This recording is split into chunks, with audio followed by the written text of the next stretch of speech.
Today in New Orleans, they got a lot tougher on the holdouts. Police department, anyone home? Not only the flooded areas, but New Orleans' driest and wealthiest neighborhoods, too. Police department! The police and National Guard going street by street, house to house. We need to make sure, too, that whenever we knock on doors, people refuse to leave, we need to make note, call it in.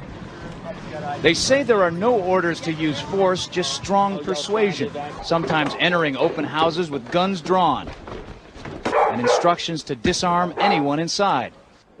You say guns will be taken? No one will be able to be armed. We will take all weapons.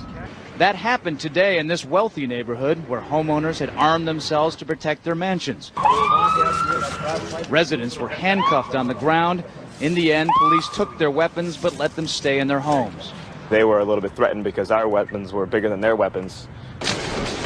For many of the police and guard troops, it is an uncomfortable job to do this in an American city. This guard unit occupied a church, using it as a base camp. They had to leave a note because they could not get hold of the pastor to get permission. It is surreal. Yeah, you never expect to do this in your own country. Chris Montgomery says he'd rather be in Iraq than patrolling American neighborhoods. Walking up and down these streets, you don't want to think about the stuff that you're gonna have to do if somebody pops around the corner. I mean, shoot in America. Yeah. Well, I don't want you in here.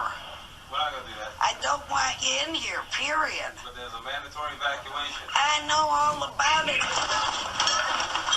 Well, Patricia Coney's protests were to no avail. They moved her out of there, and she is now out of the city. No one will be able to be armed. We will take all weapons. It was a human drama with emotions and tensions running high. Patty Coney is still trying to recover physically and emotionally. They really did a number on me. From the day police forced her from her home. It was traumatic. All of a sudden, they were banging on the front door.